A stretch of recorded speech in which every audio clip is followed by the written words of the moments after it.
Ya, ya. Y esto, bueno, la presentación dice está cargando. Supongo que esperaré un poco más. Está aún cargando.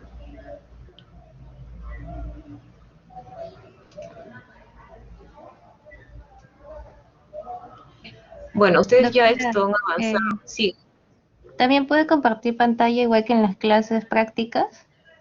Si es que ya, no carga el documento. ya. Entonces, ¿cómo hago para eso? Hay una flechita abajo.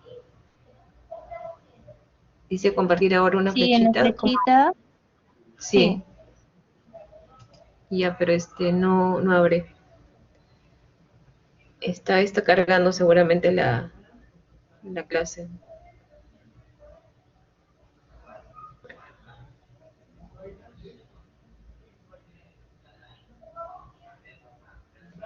Aún sigue cargando, no sé, esto demorará así. Esta es una plataforma que casi no la uso, pero lo que tenemos ahorita. ¿Está bien el audio? ¿Se escucha bien? Sí, doctora. Ya. Esto sigue cargando.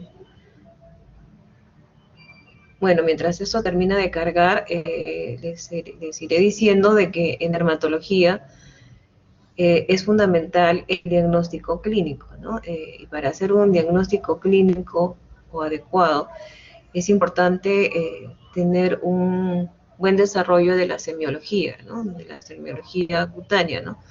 Es por eso que, bueno, mis alumnos de práctica hasta ahora les estoy insistiendo en que aprendan semiología, ¿no?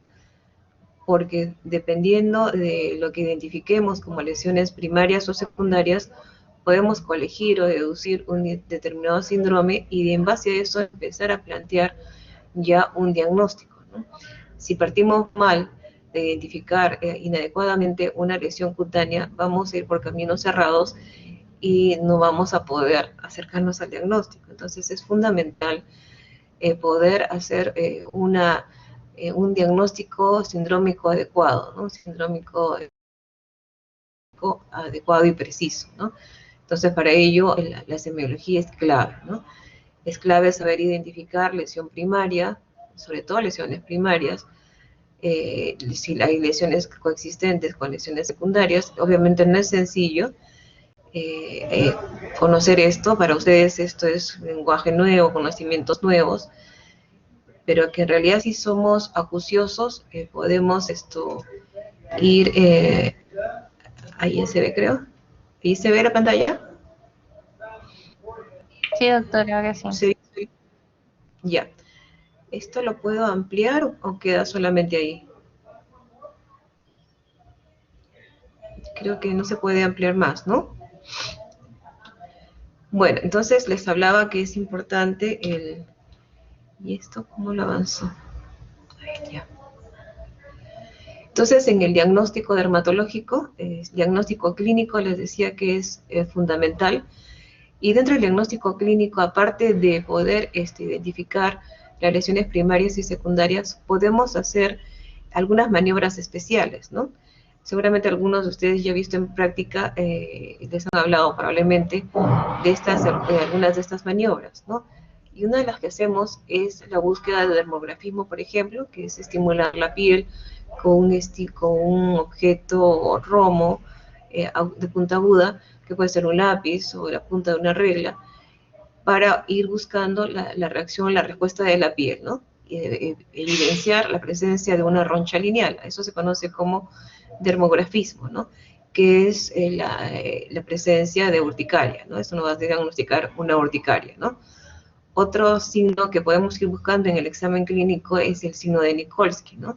El signo de Nikolsky es un signo que lo vamos a buscar en enfermedades vesicoampollares, especialmente las de tipo autoinmune, como los pénfigos, y consiste en presionar la piel vecina a una vesícula y evidenciar si es que existe un deslizamiento de la epidermis, o sea, si se despega la epidermis, ¿no? se esfacela o se desgarra la epidermis vecina, ¿no? La piel vecina, eso se llama signo de Nikolsky, que puede ser positivo en estas enfermedades autoinmunes, ¿no? Luego tenemos otras maniobras como el signo de Darrier, que también se puede hacer en la evaluación clínica, y es la búsqueda de la formación de una pústula en el sitio donde se estimula la piel con la inoculación de saliva del paciente, o simplemente punzar la piel con suero fisiológico. Se introduce una aguja, 1 milímetro más o menos, y luego se espera la respuesta, ¿no? Esa respuesta puede ser en 24 horas, y hay la presencia de una pústula.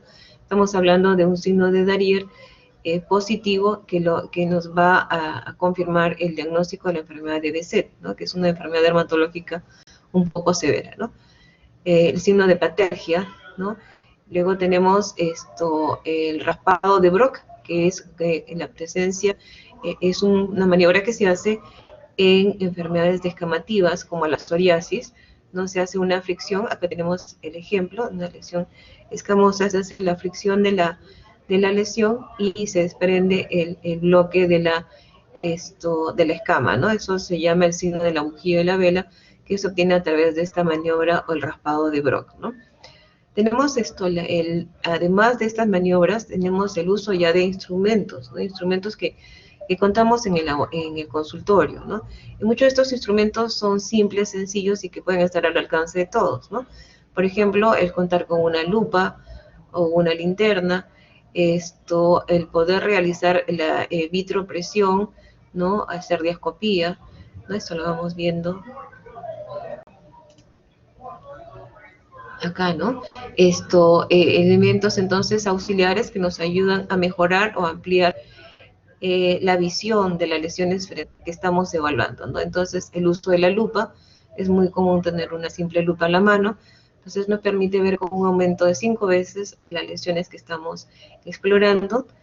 La diascopía, que consiste en el uso de láminas, ¿no? De objetos rígidos, transparentes, que puede ser una lámina portaobjetos, puede ser una mica o una regla, si que no tenemos otro instrumento, para hacer presión sobre la lesión sospechosa y poder evidenciar dos cosas, ¿no? Por un lado, podemos evidenciar si este proceso que estamos examinando, evaluando, es inflamatorio. Entonces, lo que vamos a encontrar es empalidecimiento de la lesión, o podemos encontrar otro signo que se conoce como el signo de la jalea de manzanas, ¿no? En este caso estamos viendo una lesión a nivel de la nariz, estamos colocando una lámina portaobjetos, hay blanqueamiento de la zona periférica, pero en el centro vemos una especie de mancha marronácea, ¿no? Que se le da el nombre del signo de la jalea de manzanas, que nos denota la presencia de granulomas a nivel histológico, ¿no? Y que pueden ser indicativo o sugestivo de procesos granulomatosos como la tuberculosis, ¿no? Aquí estamos viendo el uso de la lupa, que nos permite el aumento de la lesión cutánea, es el elemento más simple que tenemos a la mano. Esto también lo podemos tener a la mano. Ya un poquito más sofisticado dentro de estos instrumentos, tenemos las lámparas de iluminación, que además de darnos una luz intensa, también tienen lentes, ¿no? Acá está la zona donde están los lentes y la luz que está en la parte periférica, ¿no? Entonces, que nos permite ver con aumento y con mayor iluminación las lesiones que estamos evaluando, ¿no? Luego tenemos el uso de cámaras fotográficas, que para nosotros los dermatólogos es muy importante, debido a que tenemos que hacer el seguimiento de las lesiones, ¿no? Y un excelente instrumento es tener la fotografía, ¿no? de las lesiones a las cuales vamos a hacer el seguimiento. Esto básicamente en lesiones que son pigmentadas, ¿no? En nevus o lesiones maculosas hiperpigmentadas, sospechosas, que con el tiempo pueden ir aumentando de tamaño o haciendo cambios sugestivos de malignidad, ¿no? Entonces, una simple cámara, casi siempre, incluso cuando hacemos tratamientos ya algunas veces cirugías, ¿no? Hacemos el pre y el post, ¿no? Y la evaluación la hacemos con una buena foto, ¿no? Luego tenemos el uso de este instrumento, que es el dermatoscopio, que usamos casi todos los dermatólogos, ¿no? Que ha resultado ser uno de los instrumentos más útiles para poder evaluar adecuadamente las lesiones cutáneas, y que es de fácil fácilmente maniobrable, ¿no? Entonces es un instrumento que tiene lentes, ¿no? Estas son las lentes que tiene doble lente, que tiene también iluminación, ¿no? Este es uno de los dermatoscopios de los modelos eh, relativamente antiguos. Ahora hay modelos mucho más nuevos, ¿no? Estas son imágenes para ver la utilidad de la diascopía, que les decía que se podía hacer con una lámina, también puede hacerse con una mica de regular espesor, ¿no? Y se hace la presión sobre la lesión que estamos investigando.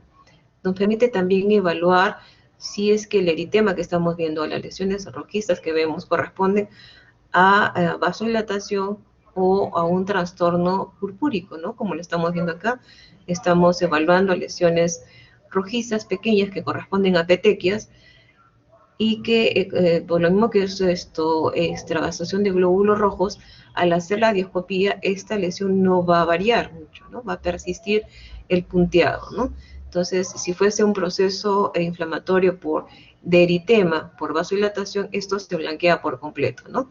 Y esto es lo que había mencionado anteriormente, que corresponde a la identificación de este signo de jalea de manzana, ¿no? Que esto nos ayuda a pensar en un proceso granulomatoso, ¿no? La fotografía, ¿no? Y el seguimiento que se hacen a las lesiones, sobre todo de tipo pigmentario, ¿no?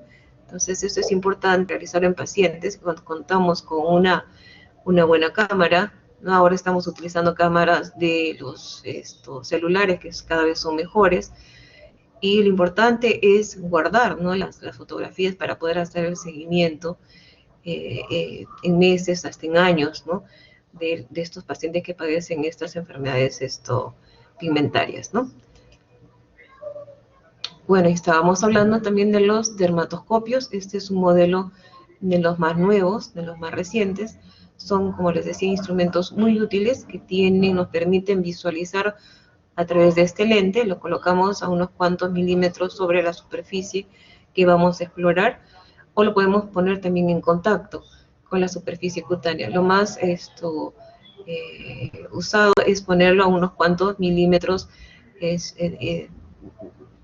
encima de la superficie cutánea para poder hacer la iluminación y la visualización con aumento de hasta 10 veces la lesión que estamos explorando, ¿no? Este es un modelo muy práctico, incluso de bolsillo. El inconveniente es el costo, ¿no? Estos equipos en realidad son costosos, alrededor de $1000 cuesta este equipito. Entonces es sumamente útil. Con esto incluso podemos llegar a diagnósticos concluyentes. El inconveniente es el costo, ¿no? Este es un modelo un poco más antiguo de inmersión, en el cual se hacía el contacto con la piel y se utilizaba algunas soluciones como el suero fisiológico para poder visualizar mejor la lesión, ¿no? Esto es uno un poco menos antiguo, ¿no? Esto que tiene dos tipos de luz, una luz polarizada y una luz no polarizada, que nos permiten ver la lesión en toda su superficie, como en este caso, con luz polarizada, y acá con luz cruzada, ¿no? Entonces, en realidad son muy, muy útiles para poder llegar a explorar y llegar a algún diagnóstico, ¿no? Entonces, es una técnica no invasiva que se basa en la transiluminación de la lesión cutánea y su amplificación, ¿no? Esto lo que vemos es el beneficio que nos da de utilizar la dermatoscopía, ¿no? Esta es una lesión nébica, un pequeño lunar, aparentemente benigno, ¿no? De color oscuro, pero si usamos la dermatoscopía, vamos a ver esta lesión magnificada, y vamos a ver signos mucho más floridos, ¿no?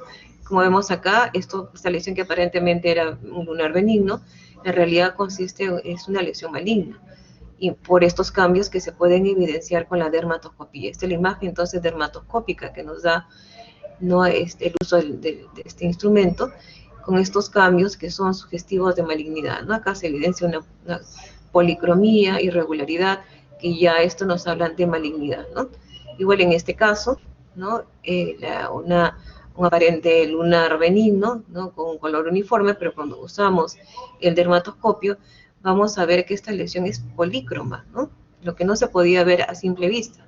Entonces acá vemos diferentes colores, ¿no? Un color negruzco, periférico, un color en el polo superior marrón más claro, un color acá medio violáceo, blanquecino por acá.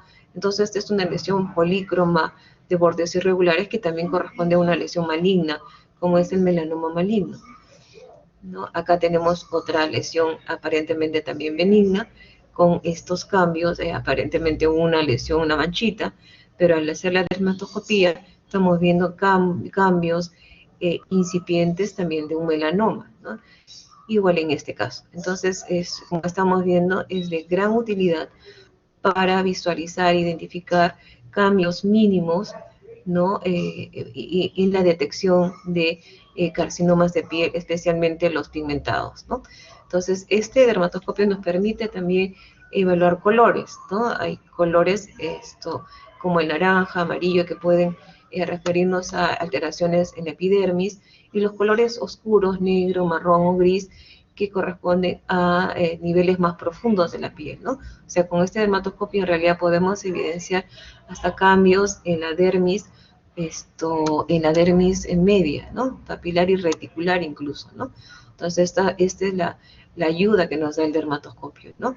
Cuando tenemos estos colores rojos, estamos evaluando la dermis papilar, que puede ser por la presencia de hemoglobina o extravasación de glóbulos rojos, y todo esto nos conlleva a tener patrones, ¿no? Dermatoscópicos, ¿no? Estos son los patrones dermatoscópicos que evalúan no solamente la presencia de pigmento, sino también las alteraciones vasculares que pueden darse y alteraciones en el colágeno, ¿no? Entonces, toda esta la utilidad que nos da el uso de la dermatoscopía, ¿no? Entonces, nos permite evaluar lesiones cutáneas pigmentadas, no pigmentadas, nos permite hacer un diagnóstico diferencial entre lesiones benignas con malignas, especialmente de gran utilidad para diagnóstico precoz del melanoma maligno, carcinoma vasocelular, ¿no? Es fundamental entonces hacer dermatoscopía en estas lesiones sospechosas, que además nos permite hacer un manejo adecuado, determinar los márgenes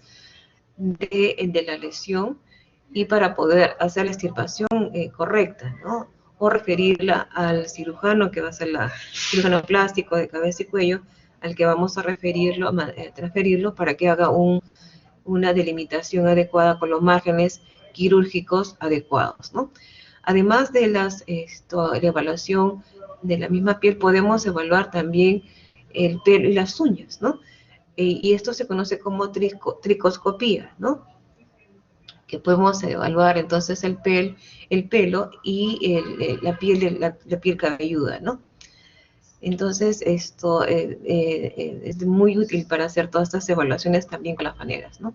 También podemos hacer capilaroscopía, y esto en cuanto a los avances que hay con este tipo de instrumentos, cada vez son más sofisticados. Tenemos dermatoscopios que están conectados a PC con mayor aumento, que además toman fotos. Entonces cada vez tenemos instrumentos de este tipo mucho más desarrollados, ¿no? Que nos permiten un diagnóstico dermatológico muy preciso, ¿no? Acá vemos cómo nos ayuda la dermatoscopía en evaluar afecciones del cuero cabelludo. Esta es una paciente con una alopecia androgénica, por ejemplo, que al hacer la dermatoscopía tenemos estos cabellos de diferente tamaño, diferente diámetro, ¿no? Con algún punteado marrón, que nos permite determinar si esto es una alopecia de tipo hormonal, como en este caso, ¿no? Igual en este caso, unas lesiones descamativas, ¿no? Y vemos los cambios que se producen en una tiña, por ejemplo, ¿no? En una tiña podemos ver este punteado, ¿no? Alopecias de tipo areata, donde vemos los pelitos también esto es medio ensortijados. Entonces, todos estos cambios nos permiten evaluar evaluar con el dermatoscopio, ¿no? También podemos evaluar tiñas, diferentes formas de tiñas, y estos son los cambios que nos permite ver un dermatoscopio, ¿no? Estos pelos blanquecinos que podríamos verlos con una lupa también, ¿no? Evaluar, se pueden objetivar unos pelos cortitos, blancos, que se conocen como los pelos en manguito, que corresponde a la invasión micótica del tallo capilar, ¿no? Que además está roto, ¿no? Entonces, este es por una tiña de la cabeza. Se puede evidenciar estos signos, pelos en manguito, o podemos ver estos pelitos como sortijados, ¿no? O como le llaman como el signo de la cola del cerdo, ¿no? Que es como enrolladito, ¿no? Entonces, esto también es un signo que se puede ver que corresponde a tiña de la cabeza, ¿no? Entonces, muchas veces con la dermatoscopía podemos concluir en el diagnóstico de tiñas de la cabeza y no es necesario pedir exámenes complementarios, ¿no? Y les hablaba de la capilaroscopía, que es una técnica también que se realiza con el dermatoscopio, que consiste en la visualización en vivo del pliegue unguial proximal, ¿no? Que lo tenemos acá en este cuadrado, o el eponiquio, y vamos a visualizar los capilares que corren de manera paralela, ¿no? Y de manera ordenada cuando se trata de un paciente normal, ¿no? Cuando hay ningún cambio en esta localización, ¿no? Y cuando hay alteraciones, especialmente en los procesos de esclerodermia, ¿no? Vamos a ver estos capilares que están más engrosados, más irregulares, entonces nos puede permitir acercarnos al diagnóstico y pronóstico de enfermedades autoinmunes como las esclerodermias, ¿no? Otro instrumento que tenemos también, no en todos los consultorios, en algunos consultorios, porque es un instrumento también un poco caro, es la lámpara de Guth, ¿no? Que cuando la tenemos es de gran utilidad porque nos permite hacer también diagnósticos un poco más precisos, ¿no? Y esta es una lámparas que emiten una luz ultravioleta que va en una longitud de onda de 340 a 450 nanómetros a través de un filtro, ¿no? Este es un modelo de lámpara de Guth, antiguo, actualmente son más pequeñas, y el uso de la lámpara de Guth se hace en un cuarto oscuro, ¿no? Acá está la emisión de la luz, y lo que vamos a evidenciar es el reflejo en la piel de una luminiscencia, ¿no? Acá vemos usando la lámpara de Guth y lo que ocurre cuando se refleja esa luz al impactar en la superficie cutánea, emite esta iluminación, ¿no? Entonces nos es útil para evaluar lesiones de tipo pigmentario, como lo vemos acá, ¿no? Esta es una lámpara moderna, es más pequeña, es manual, ¿no? A diferencia del modelo anterior, y esto les decía que es de gran utilidad para evaluar lesiones pigmentarias, algunas lesiones micóticas, especialmente cambios superficiales en la piel, ¿no? Esta es una melanosis facial, por ejemplo, que al utilizar la lámpara de Guth nos va a delimitar perfectamente el área precisa, y cuando es más intenso, esto nos habla de una pigmentación a nivel epidermal, ¿no? Cuando es lo contrario, por déficit de pigmento, también nos va a delimitar y va a haber un color blanco muy brillante en la zona afectada, ¿no?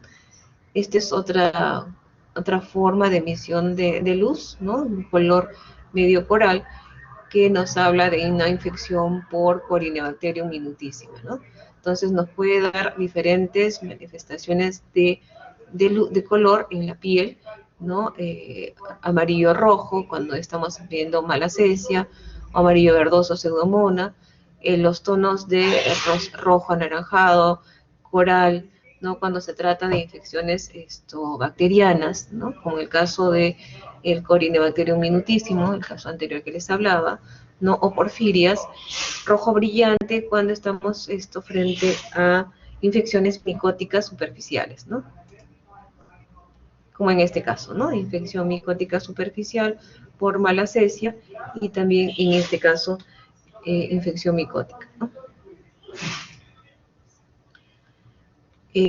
Además de la lámpara de Wood, podemos hacer otra prueba, que es la prueba de la cinta Scotch, que también es un procedimiento muy sencillo, ¿no? Que cualquiera puede tener a la mano una cinta adhesiva, ¿no? Y se toma un fragmento de esta cinta y la colocamos sobre la superficie cutánea que vamos a evaluar, ¿no?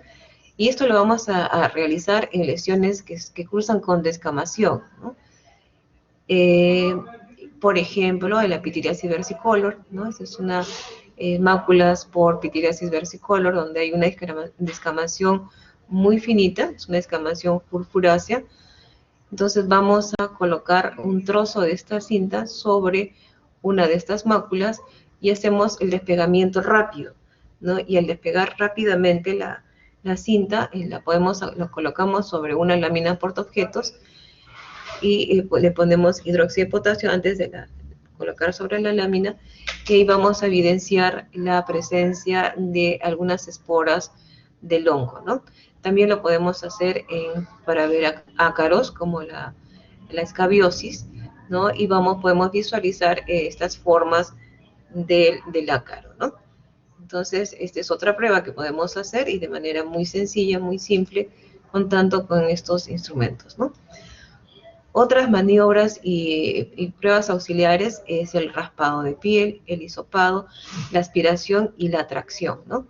El raspado lo vamos a hacer en lesiones que cursan con descamación y el objeto es tomar material, ¿no? Estas escamas, ¿no? Y el raspado lo podemos hacer con una lanceta, con una hoja de bisturí delgada, ¿no? E incluso con una lámina, ¿no? Una lámina portaobjetos, con la finalidad de extraer entonces escamas para poder hacer un examen directo con hidróxido de potasio o para hacer un frotis y finalmente cultivos, ¿no? Entonces esa es la finalidad de poder hacer el raspado o hacer el hisopado, ¿no?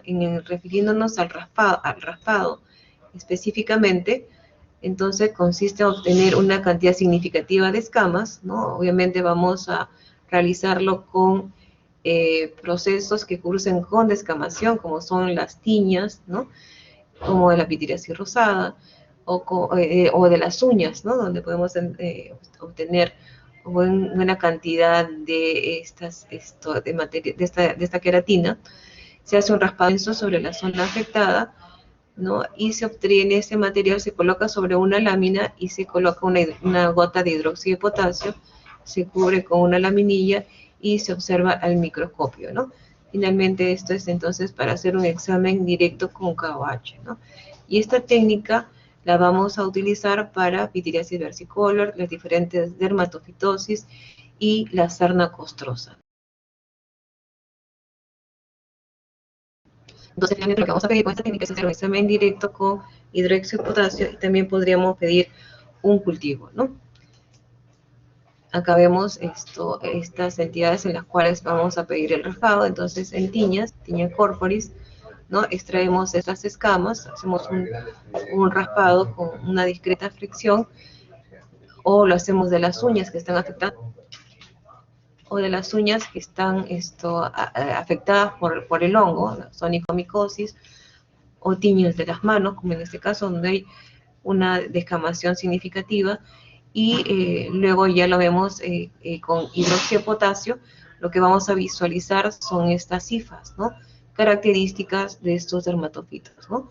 Entonces, el resultado, o cuando ya le informe, el laboratorio va a informar la presencia de hifas tabicadas, ¿no? Hifas largas tabicadas que pueden ser múltiples, como en este caso, ¿no? Aquí estamos viendo en color verde la presencia de las hifas del hongo, con los tabiques respectivos, podemos ver incluso algunas esporas, y lo que vemos el resto en estas estructuras corresponden a las escamas, ¿no? Que se ha desprendido y que se han tomado, ¿no? En este otro caso, estos pacientes con pitiriasis versicolor, no sé si ya han hecho la clase de micosis, esta entidad cursa con máculas hipocrómicas, como las que vemos acá, redondeadas, o de color rosado tenue, ¿no? Y de estas zonas tomamos las escamas, hacemos el raspado, ¿no? De cualquiera de estas áreas, y luego lo vemos con el hidróxido de potasio con el microscopio. Y lo que vamos a evidenciar en este caso es la presencia de pseudohifas, como las que vemos acá. Estas son pseudohifas, y las esporas, ¿no? Que forman como racimos de uvas, ¿no?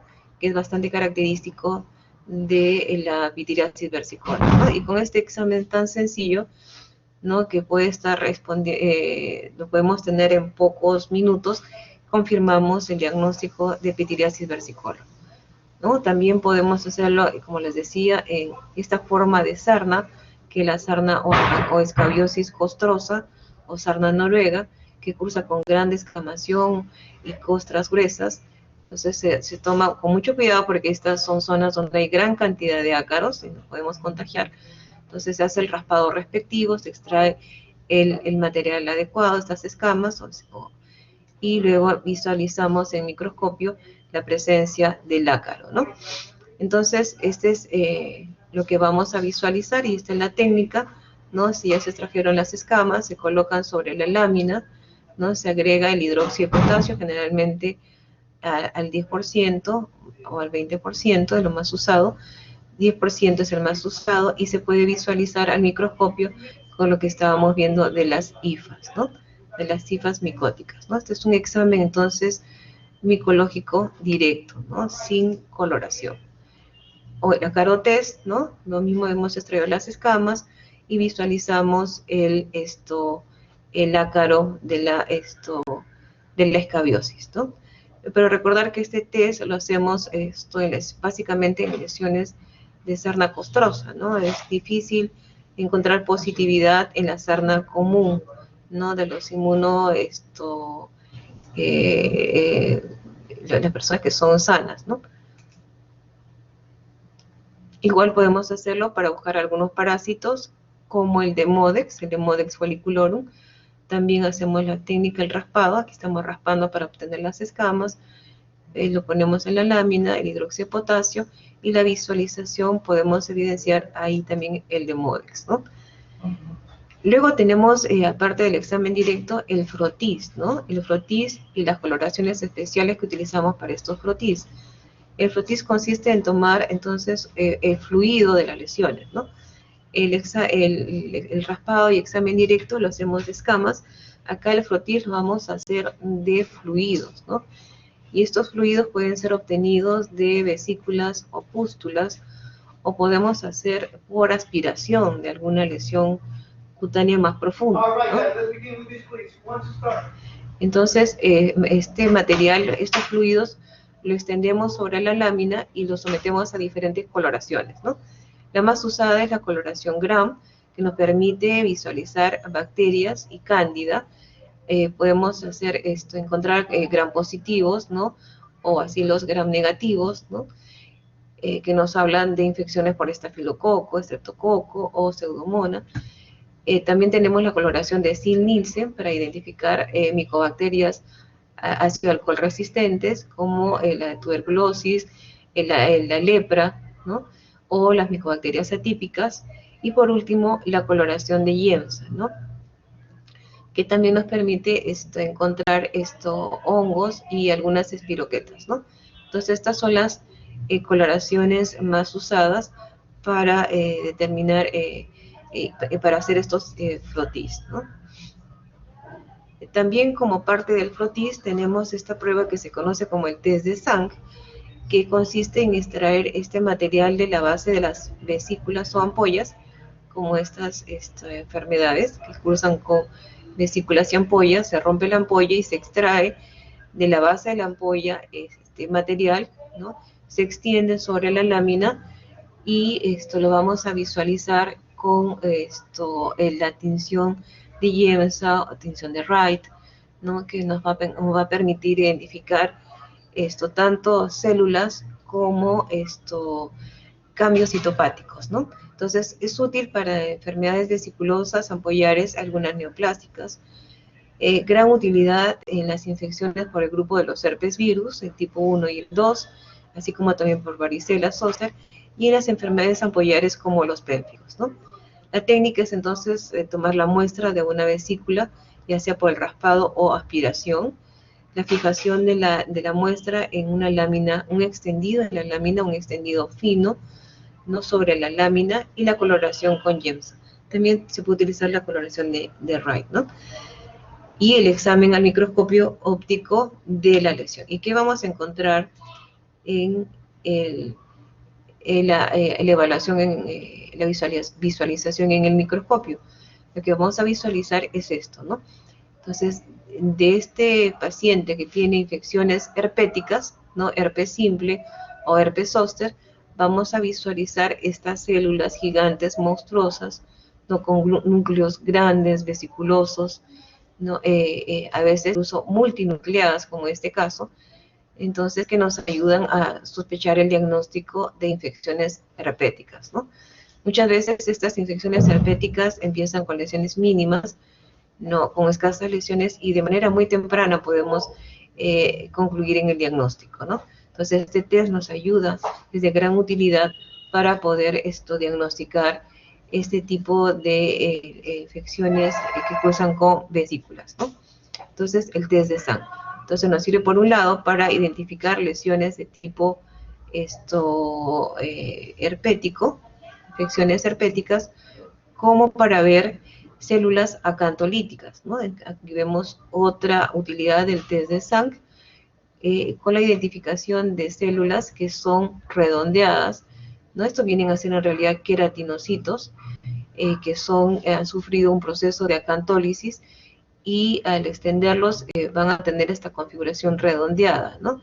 Con un núcleo notorio, ¿no? Aquí vemos en este extendido al microscopio estas células acantolíticas, pero estamos viendo además algunos polimorfonucleares con este núcleo característico, ¿no? Entonces, estas son las células acantolíticas que nos van a diagnosticar entonces la presencia de pénfigos, ¿no? Ya sea el vulgar, acá dice, aquí debería decir vulgar, perdón, o el pénfigo super.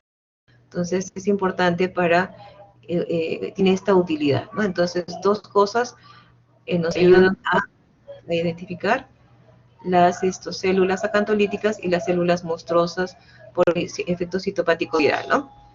Luego tenemos los cultivos, y estos cultivos obviamente se van a realizar para microorganismos, habiendo extraído este material ya sea por aspiración, ¿no? O poniéndolos en un frasco adecuado, cerrado, para mandar al cultivo respectivo, ¿no? Lo vamos a pedir para dermatofitosis, ¿no? Que se hace en agar dextrosa o saburó. Y para leishmania también se puede utilizar para para tuberculosis, ¿no? Para identificar a la micobacteria tuberculosa. Y nos va a dar el cultivo respectivo, ¿no? Para cándida también. Entonces, este es el examen final y la identificación del microorganismo, ¿no? Por el tipo de colonia que produzca, ¿no? ¿Hasta ahí alguna pregunta? ¿Tienen alguna pregunta?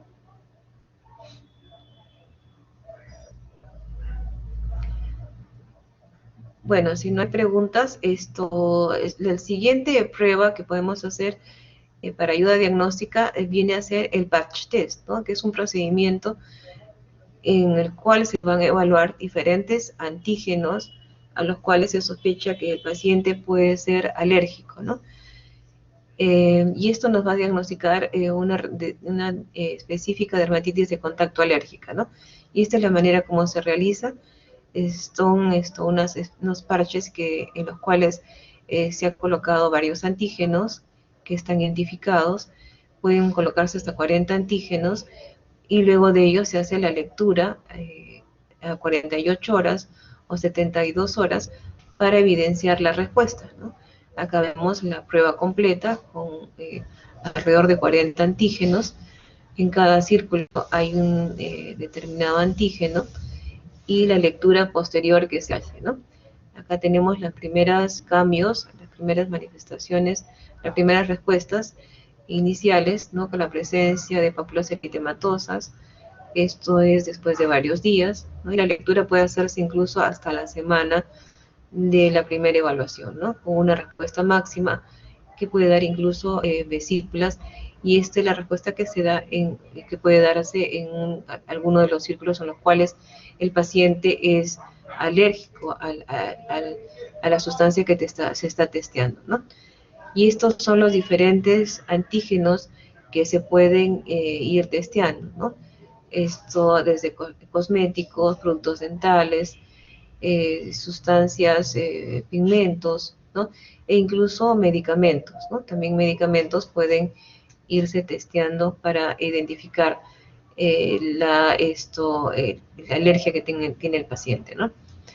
Luego tenemos lo que es el prick test, que es la aplicación, más bien la punción en la piel e inoculación de un determinado alergeno, y la lectura que se realiza similar al patch test, ¿no? Esto se conoce como el prick test, ¿no? Y una técnica del prick test, ¿no? La puntura, se hace la puntura, se coloca el determinado antígeno, que generalmente es fluido, ¿no? Y luego se hace la lectura correspondiente, ¿no?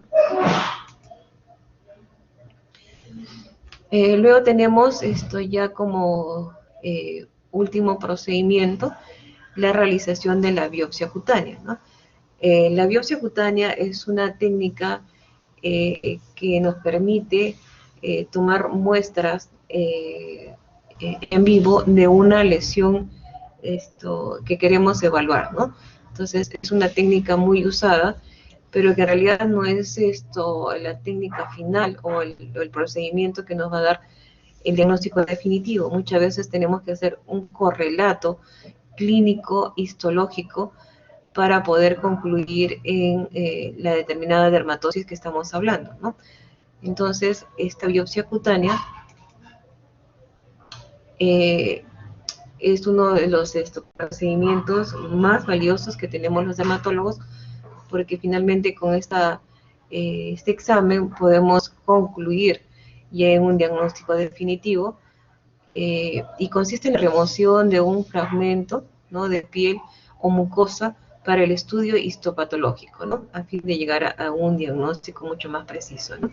También se puede utilizar como recurso terapéutico y estético, como para por ejemplo, trasplante capilar, ¿no?, extracción de lesiones melanocíticas, algunas lesiones névicas, o lesiones tumorales benignos, injertos, y etcétera, ¿no? Entonces, para los requisitos de la toma de la biopsia, los relacionados al paciente, tenemos que tener claro, los antecedentes de comorbilidades, si ha ido tomando medicación previa que pueda influir en la técnica, el desarrollo del procedimiento, ¿no? Si ese paciente, por ejemplo, tiene alteraciones en la coagulación o es alérgico a la silocaína. Entonces, todos estos datos tenemos que extraer para evitarnos complicaciones en el momento del desarrollo de la técnica, ¿no?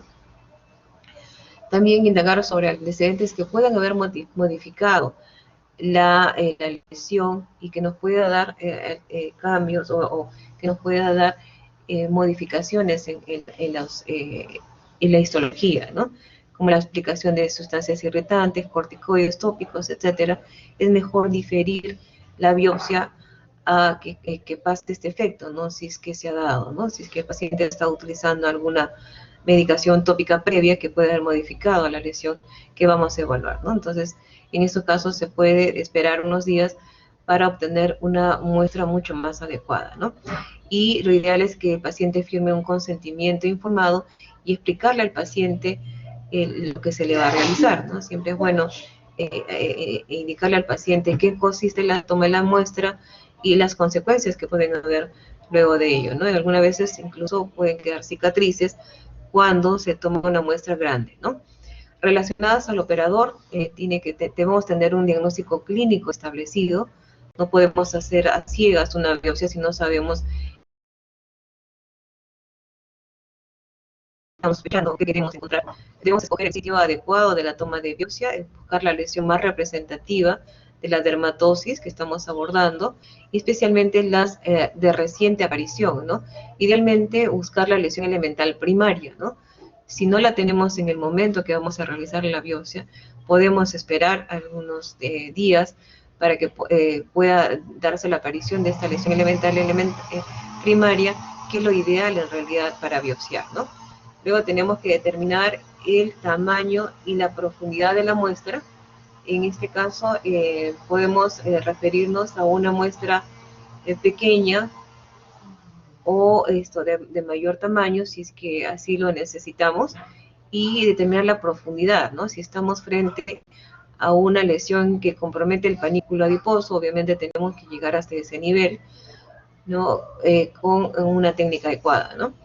Puede tomarse de uno a más muestras si las lesiones son polimorfas, ¿no? Tenemos cuadros en los cuales la dermatosis es difusa, cursa con varios tipos de lesiones de manera simultánea, entonces justifica tomar más de una muestra, más de una biopsia en el mismo momento, ¿no?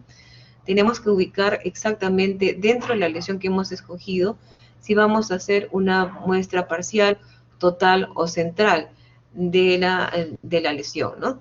Ahora, luego escoger el tipo de biopsia que se va a realizar y la técnica a ejecutar, valorar los riesgos que conlleva el procedimiento, tanto en el intraoperatorio como en el postoperatorio, y considerar los riesgos propios del área anatómica escogida, ¿no? No es lo mismo hacer una biopsia en la espalda, en el pie, que hacerlo en la cara, ¿no? O hacerlo en la mucosa. Entonces hay que tener siempre en cuenta los riesgos y las dificultades que vamos a encontrar al hacer la biopsia, ¿no? Tenemos áreas anatómicas de acceso difícil, como es la zona de los párpados, ¿no? Donde la piel es muy delgadita, se nos hunde fácilmente cuando hacemos la presión, la toma de biopsias en esta localización reviste cierta dificultad, ¿no? También el hacerlo en mucosas, ¿no? Tomar una biopsia en las mucosas, especialmente en la mucosa yugal, el acceso es difícil, ¿no? Llegar a tomar una biopsia aquí es bastante difícil, igual en el paladar, un poco más fácil es a nivel de la mucosa endolabial, o a nivel de la zona genital. A nivel de la zona genital, en el pene, ¿no? Debido a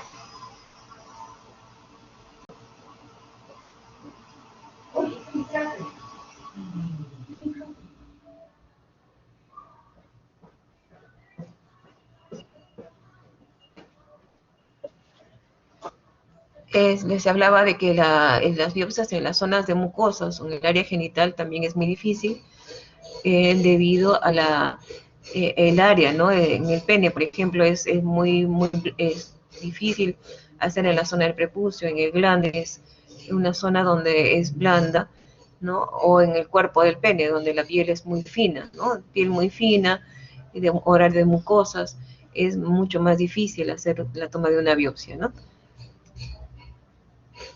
Con respecto a las técnicas de la biopsia, estas técnicas pueden variar de acuerdo al tipo de lesión y a la profundidad.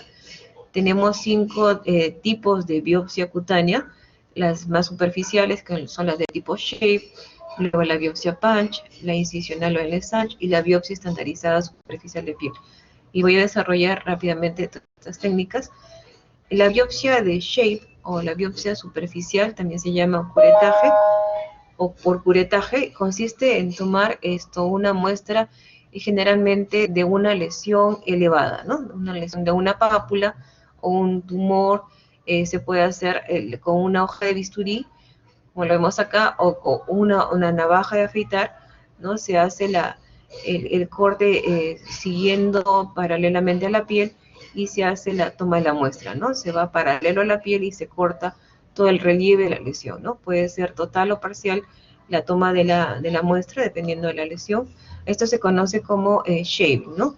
Shape o shaving. También lo podemos hacer con una cureta, ¿no? Con una cureta con un buen filo, se extrae todo este material y se manda para histología, ¿no? Esta es la más superficial. Tenemos la otra que es la de tipo saucerización, que esta sí se hace con una hoja de bisturí, donde sí se hace se introduce más profundamente la hoja de bisturí, ¿no? Llegando hasta la dermis y se extrae todo el material, ¿no? Es más profunda que la anterior. Esto se llama saucerización, shape tipo saucerización. Luego tenemos la biopsia tipo punch, ¿no? O sacabocado, que es realmente la que más utilizamos los dermatólogos y que es una técnica realmente sencilla cuando ya tenemos hemos aprendido la forma de hacerla, ¿no? Lo que utilizamos son los punch, ¿no? O sacabocados, que vienen de diferente diámetro. El más pequeño es de 1 milímetro, como lo vemos acá, que nos sirve para extraer pelo. A veces este punch se utiliza para hacer trasplante de pelo, ¿no? Tenemos hasta de 6 milímetros, 5 o 6 milímetros en diámetro, y son redondeados en su porción distal, ¿no? Son elementos metálicos que pueden ser en todo el cuerpo, y la parte, algunos que son descartables, como en este caso cuerpo plástico, y la parte distal que es metálica, cortante, que nos permite sacar la muestra, ¿no? Cortar la muestra, ¿no? Las ventajas de hacer esto, la ventaja es que nos permite hacer una biopsia rápida, sin mayor riesgo. La desventaja es el tamaño de la muestra, ¿no? Hacer una muestra casi siempre pequeña, ¿no? Acá estamos viendo la técnica. Esta es la lesión que queremos biopsiar, ¿no? Tenemos acá cómo hacemos la aplicación del sacabocado.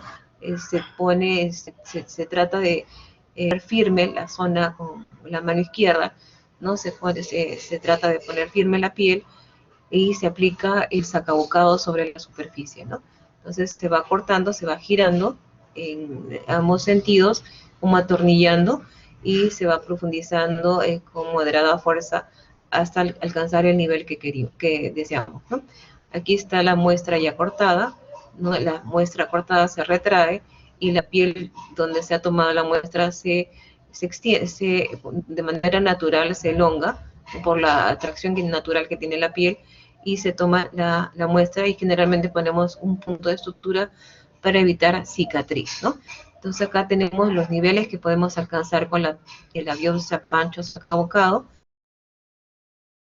¿no? En realidad podemos llegar hasta la hipodermis, ¿no? Con un punch de mayor tamaño, de unos 6 milímetros, podemos llegar de manera en realidad fácil hasta la hipodermis, ¿no? Cuando tenemos procesos de lesiones nodulares, paniculitis, vasculitis, podemos llegar hasta la hipodermis, ¿no? En ocasiones incluso se puede llegar hasta músculo con este tipo de biopsia y el sacabocado adecuado, ¿no? Obviamente necesitamos, en estos casos, mientras más profunda y más grande la biopsia, siempre dejar punto de sutura, ¿no? Luego tenemos la biopsia de tipo incisional o excisional, ¿no? Y estas biopsias incisionales o excisionales las podemos hacer totales. Cuando se extrae totalmente la muestra se llama excisional, haciendo el Losange adecuado, ¿no? O la biopsia incisional, ¿no? Entonces acá tenemos la diferencia entre una y otra. La biopsia incisional es una muestra parcial, tomar una muestra de la lesión sospechosa, como en este caso, la lesión, una lesión tumoral, y estamos tomando una porción, ¿no? En cuña. El corte es con hoja de bisturí en cuña, como lo vemos acá, ¿no? Acá estamos haciendo el corte, ¿no? Con el vértice, y extraemos la muestra, ¿no? Acá es la biopsia excisional, cuando sacamos total la lesión, ¿no? Una extracción total de la muestra. Entonces, esta es la forma parcial, y esta es la excisional, que viene a ser la toma total de la muestra, ¿no? Y acá vemos cómo hacemos el procedimiento, el dibujado de la elipse o el diseño fusiforme. Si vamos a hacer la biopsia excisional, ¿no? No podemos hacer en redondo, sino tenemos que hacer el elipse para que sea una cicatrización adecuada, siguiendo las líneas de tensión o las líneas de Langer, ¿no? El trazado, acá tenemos la muestra que queremos extraer, sacar, el Losange, ¿no? Y ya trazado con el bisturí, corte con el bisturí en losange, ¿no? El decolado, ¿no? Y vemos el tejido graso que aparece, ¿no? Entonces acá estamos viendo si se puede ir decolando la piel periférica para poder hacer un mejor afrontamiento y una sutura adecuada, ¿no? Entonces esa es la técnica que hacemos excisional o en losange, ¿no? La ventaja es que nos permite tomar una buena muestra, ¿no? Una muestra bastante generosa. Nos permite también utilizarla para hacer extracciones de lesiones benignas y malignas en su totalidad, ¿no? Si es una lesión benigna, bastará con un margen de 2 milímetros. Si es una lesión maligna, dependiendo de la magnidad, si es un carcinoma vasocelular, 3 a 4 milímetros de margen de seguridad de la lesión. Si es un melanoma maligno, puede ser hasta de 1 centímetro el margen, ¿no? Entonces, nos sirve para hacer extracción de lesiones benignas, malignas, ¿no? Lesiones nodulares también, ¿no? Inflamatorias, donde podemos tener una buena muestra, ¿no? Por último, tenemos la biopsia estandarizada superficial de piel, que es un procedimiento más bien no invasivo y muy simple, que es el gold estándar para hacer el diagnóstico de demodicidosis, ¿no? Por su fácil accesibilidad y interpretación y reproducibilidad, ¿no? Los materiales son simples de conseguir, necesitamos una lámina portaobjetos y el pegamento que es el cianoacrilato, ¿no? Entonces, esto se pone sobre una lámina portaobjetos, una gota de este pegamento, que es el común tris, ¿no? O similares, y se coloca sobre la superficie que queremos explorar, que generalmente es en la cara, ¿no? Se deja pegada la lámina un minuto y luego se hace un despegamiento rápido, ¿no? De la lámina, ¿no? No genera mucho dolor, es un dolor mínimo, y lo que vamos a visualizar es al microscopio estos ácaros que corresponden a los demodex, ¿no? Que en este caso es una infestación por demodex, ¿no? Entonces con esto hacemos el diagnóstico de una demodicidosis, ¿no? Cuando encontramos más de 5 demodex por campo, estamos hablando de una demodicidosis, ¿no? ¿No? Eso lo hacemos en rosácea también, ¿no? Rosáceas que cursan con infestación de demodex, o pitiriasis folliculorum, que es también una infestación por demodex, donde la piel tiene un aspecto como lija, y acá lo vemos con una lupa en aumento, se notan como unas espículas, una especie de piel lijosa, como áspera, ¿no? Que está infestada por demodex, ¿no? Y esto es lo que vamos a visualizar, este es el famoso demodex, que es un ácaro que está presente como flora, como parte de la flora de la piel, ¿no? Especialmente en áreas seborreicas como la cara, el cuero cabelludo, las cejas. Entonces está habitando el folículo piloso, aquí lo vemos, ¿no? Esta es una microscopía electrónica y con varios demodex, esta es la parte distal del demodex, la parte de la cabeza, ¿no? Y el tallo piloso, ¿no? Esto es entonces el demodex, que lo tenemos todos, especialmente ustedes que son jóvenes, tienen mayor población de demodex debido a la producción seborreica, ¿no? Entonces, esta es la biopsia estandarizada superficial de piel. Luego tenemos las biopsias de las faneras. La que más se usa es la del aparato unguial, ¿no? Esta biopsia puede ser de la lámina, de la misma lámina unguial, del lecho unguial. Para eso necesitamos retirar la placa unguial, que puede ser por punch, puede ser elipse, con avulsión incluso de las partes del pliegue, de la matriz unguial. Recordemos que la matriz unguial la tenemos ubicada en esta área del hiponiquio, ¿no? Y podemos hacer biopsias también en punch o en losange. Y por biopsia de la unidad completa, ¿no? Aquí voy a mostrarles algunos ejemplos de cómo realizamos estas biopsias. Acá estamos realizando una biopsia de la lámina unguial. Podemos llegar incluso hasta el lecho unguial con el punch, ¿no? Aquí estamos incluso llegando hasta el lecho unguial para tomar la biopsia respectiva. La desventaja es que son muestras pequeñas que producen un moderado sangrado, pero es de fácil contenerlo. ¿no? La biopsia total del aparato unguial, ¿no? Acá estamos trazando la zona donde vamos a tomar la biopsia, el elipse, y se hace el corte total de la zona, ¿no? Acá estamos viendo ya el retiro de todo el pliegue con algo de matriz y placa unguial y el cierre, ¿no? Estas son las biopsias de aparato unguial, ¿no? Las biopsias de cuero cabelludo para evaluar folículos pilosos, ¿no? Y la patología subyacente que puede haber de por medio. Finalmente tenemos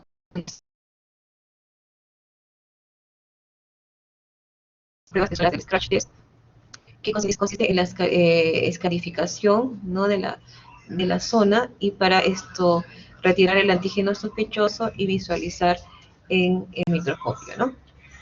Y acá tenemos algunos ejemplos del tipo de biopsia que podríamos hacer, ¿no? Por ejemplo, en esta enfermedad ampollar, lo ideal es tomar una biopsia que incluya toda la lesión. Acá es un poco difícil escoger y determinar la técnica, porque tenemos lesiones de pequeño tamaño, gran tamaño, ampollas. Lo ideal es sacar la muestra entera. Entonces, para evitar que se nos rompa la ampolla, lo que podemos hacer es una biopsia en losange, ¿no?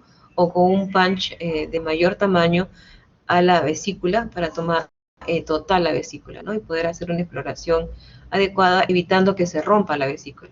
Lo que nos interesa es tomar la vesícula entera, ¿no? Acá otro ejemplo donde podemos escoger el tipo de biopsia. Acá podemos escoger una biopsia en punch, ¿no? Tomando el borde de la úlcera, que incluye también algo del fondo de la base de la úlcera, ¿no? Es difícil el abordaje, pero tenemos que maniobrar adecuadamente para tomar la biopsia. Se puede hacer biopsia punch, como también en losange, ¿no? Haciendo un losange de esta área que nos interesa tomar, ¿no? Acá en esta entidad, lo ideal en realidad es hacer una biopsia excisional, ¿no? Sacar en losange toda la lesión, que no es solamente la lesión del cuerno, sino también la de la base. Entonces escogeremos una biopsia de tipo excisional, ¿no? En este caso, ¿alguien quiere decirme qué tipo de biopsia podría realizar?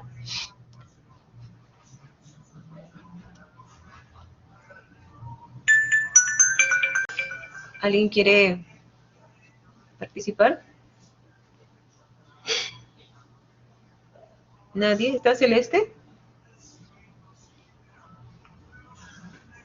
¿Celeste? Bueno, creo que se ha retirado Celeste, no se manifiesta. ¿Jean-Pierre? Jean-Pierre, ¿estás ahí? ¿Qué tipo de biopsia podríamos realizar en este caso? ¿O en este otro? Hola, Jean-Pierre.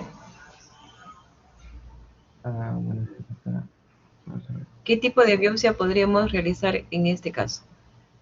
Si quieres, de todas maneras, hacer un estudio histológico, ¿no?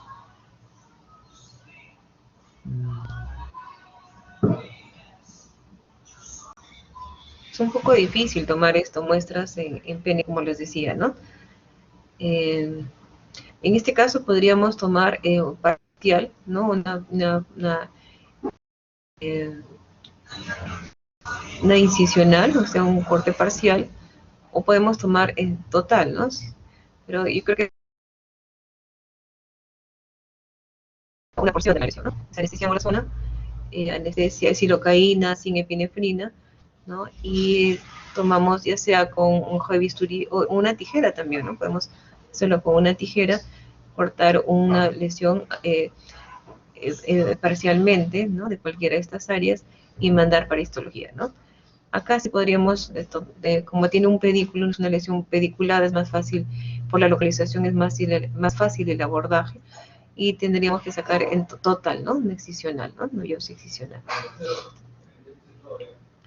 Acá en esta lesión tumoral igual podría ser realmente una biopsia de tipo incisional, ¿no? Haciendo una cuña, ¿no? Bastaría, ¿no? No sabemos en realidad de estirpe el tumor y bastaría, lo más prudente sería tomar una biopsia de tipo incisional, ¿no? Parcial, ¿no? Hacer una cuña. Como estos tumores pueden sangrar y es difícil poner punto, se puede utilizar sustancias hemostáticas, no como la solución de Moncel o los que contienen cloruro, hidróxido de cloro, para hacer la hemostasia respectiva, ¿no? El Moncel es la más utilizada. Ocasionalmente podemos poner un punto de sutura para evitar el sangrado y con eso bastaría para tomar una buena muestra, ¿no? Entonces, una vez ya tomada la muestra, vamos a mandar al estudio histológico respectivo.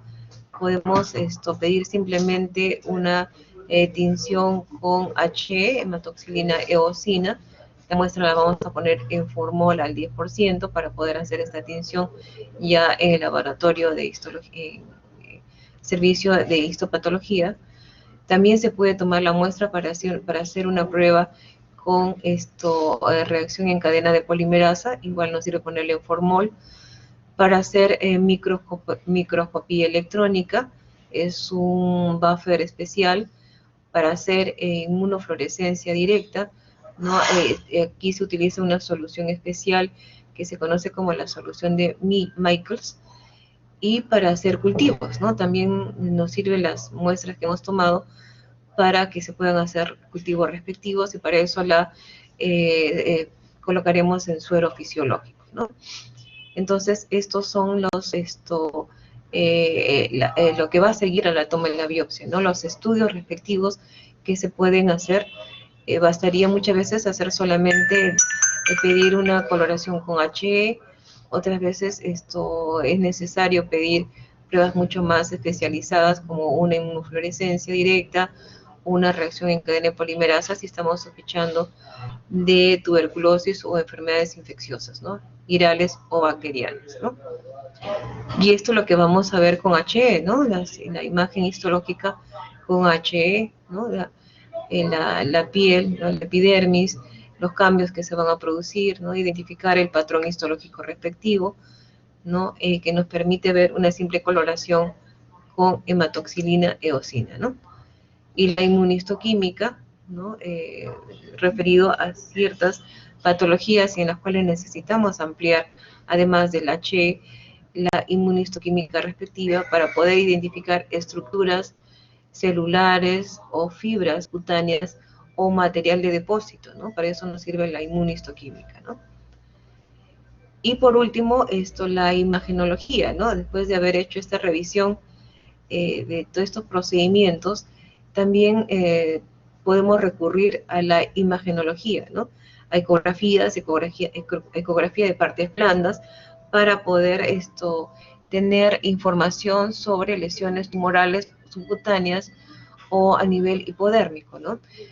También nos puede servir la resonancia magnética, igual para poder identificar lesiones que tienen compromiso de estructuras vecinas, profundas, ¿no? Y para poder tipificar el tipo de lesión en base a estas imágenes, ¿no? Yo creo que con eso terminamos. Si tienen alguna pregunta, ¿alguna duda? ¿Alguna pregunta, jóvenes?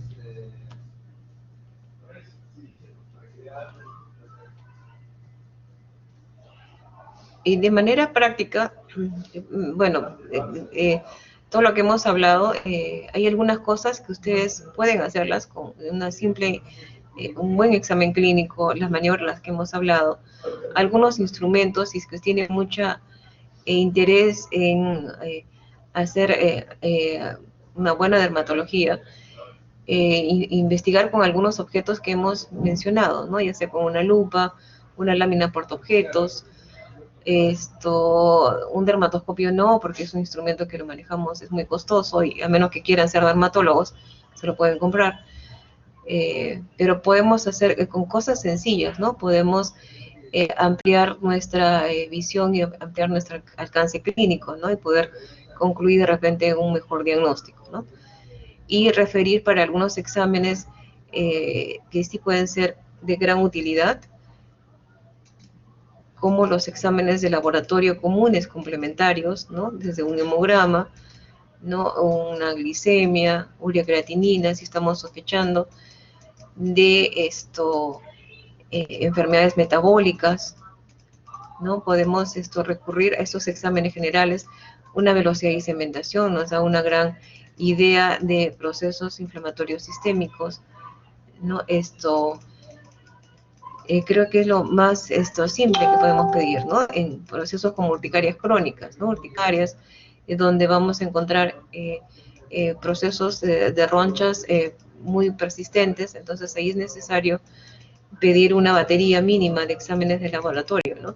Como pedir un hemograma, una velocidad de segmentación, investigar cómo está el funcionamiento hepático, ¿no? Un perfil hormonal en el caso de sospechar de eh, eh, eh, hipersecreción adrenal, ¿no? Acnés que cruzan con trastornos hormonales, ovario poliquístico, entonces ahí podemos ir solicitando este perfil hormonal o inmunológico, ¿no? Anticuerpos antinucleares, anti-DNA nativo, para esclerodermia, ¿no? La serología, si estamos pensando en LUES, ¿no? La serología, un simple BDRL, un FTA absort, ¿no? Y la inmunistoquímica, la inmunofluorescencia, PCR, de lo que ya hemos hablado, ¿no?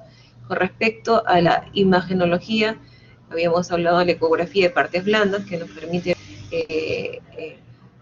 en profundidad la piel, ¿no? Especialmente trastornos que se ubican a nivel de la hipodermis, una tomografía, una resonancia magnética, y estas técnicas que son ya mucho más sofisticadas como el diagnóstico fotodinámico, ¿no?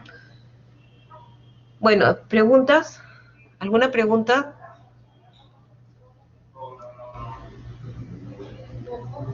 Bueno, entonces damos por terminada la sesión de hoy día.